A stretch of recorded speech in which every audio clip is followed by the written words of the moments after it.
বিয়াই মুর্দা বেশিক্ষণ রাখতে নাই। কিসে আমাদের বাবার নেই। আমাদের এই গল্প নাটকের ৪৯তম পর্বটি দেখার পর আমরা যারা নিয়মিত এই সিরিজটি অনুসরণ করছি তাদের প্রত্যেকের মন আজ ভারাক্রান্ত। নাটকের প্রতিটি মোড় আমাদের চোখে জল এনে দিয়েছে। বিশেষ করে পর্বের শেষে ফাহাদের সেই করুণ পরিণতি দেখে আমরা স্তব্ধ হয়ে গিয়েছি। যে বাবা সারাটা জীবন সন্তানের মঙ্গলের জন্য লড়ে গেলেন, সেই বাবার মুখে হাসি ফোটানোর জন্য ফাহাদ যখন সব ঠিকঠাক করে ফিরছিল, ঠিক তখনই নিয়তি তার থেকে সবকিছু কেড়ে নিল। আজ আমরা আলোচনা করব এই নাটকের ৫০তম পর্বে কি ঘটতে যাচ্ছে এবং কেন এই গল্পটি আমাদের সমাজের প্রতিটি মানুষের জন্য একটি আয়না হয়ে দাঁড়িয়েছে। ৪৯তম পর্বের শেষ দৃশ্যে আমরা দেখেছি ফাহাদ যখন খুশিতে আত্মহারা হয়ে মীরার সাথে কথা বলছিল, তার হাতে ছিল বাবার সেই হারানো ভিটে মাটির দলিল। সে পরিকল্পনা করছিল এই দলিল নিয়ে বাবার পায়ে পড়বে, ক্ষমা চাইবে এবং তার পুরনো ভুলগুলো শুধরে নেবে। কিন্তু ঠিক সেই মুহূর্তে ফারহানার একটি ফেসবুক স্ট্যাটাস তার সাজানো স্বপ্নকে তাসের ঘরের মতো ভেঙে দেয়। ৫০তম পর্বের শুরুতেই আমরা সম্ভবত দেখব ফাহাদের সেই বিধ্বস্ত অবস্থায় বাড়িতে ফিরে আসা। যে বাড়ি থেকে সে একসময় দম্ভ করে বেরিয়ে গিয়েছিল, আজ সেই বাড়িতেই সে ফিরবে একরাশ অপরাধবোধ আর হাহাকার নিয়ে। বাবার মৃতদেহের সামনে দাঁড়িয়ে ফাহাদের যে আর্তনাদ আমরা দেখব, তা নিঃসন্দেহে দর্শকদের হৃদয়ে এক গভীর ক্ষতের সৃষ্টি করবে। এখানে ফাহাদের চরিত্রে অভিনয় করা অভিনেতার অভিনয় দক্ষতা দেখার মতো হবে, কারণ একজন সন্তানের জন্য এর চেয়ে বড় শাস্তি আর হতে পারে না যে সে তার বাবার শেষ বিদায়ের সময় পাশে থাকতে পারেনি বা ক্ষমা চাওয়ার সুযোগটুকুও পায়নি। এরপর আসা যাক পরিবারের অন্যান্য সদস্যদের প্রসঙ্গে।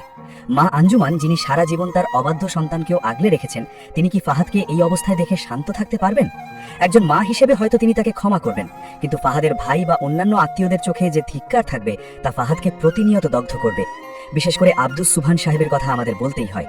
তিনি যেভাবে ফাহাদের বাবার প্রতি সম্মান প্রদর্শন করে সম্পত্তি ফিরিয়ে দিয়েছেন, তা বর্তমান যুগে বিরল।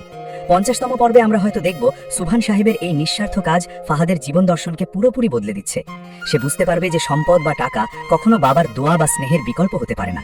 ৪৯তম পর্বে সুবহান সাহেবের সেই অসামান্য সংলাপটি নিশ্চয়ই আপনাদের মনে আছে। বাবার সম্পত্তি বিক্রি করা মানে বাবাকে দ্বিতীয়বার খুন করা। এই কথাটি ৫০তম পর্বে ফাহাদের কানে বারবার প্রতিধ্বনিত হবে। সে বুঝতে পারবে বাড়িটি সে ফিরে পেলেও তার বাবাকে সে আর কোনোদিন ফিরে পাবে না। এই পর্বে আরও একটি গুরুত্বপূর্ণ দিক হতে পারে মীরার চরিত্রটি। মীরা যে ফাহাদের প্রতিটি পদক্ষেপে পাশে ছিল, সে কি এখন ফাহাদকে এই মানসিক বিপর্যয় থেকে টেনে তুলতে পারবে, নাকি ফাহাদ নিজেকে পুরোপুরি গুটিয়ে নেবে? এছাড়া নাটকের পার্শ্ব চরিত্রগুলোর আবেগপ্রবণ সংলাপ এবং আবহ সঙ্গীত ৫০তম পর্বটিকে আরও প্রাণবন্ত করে তুলবে বলে আমার বিশ্বাস।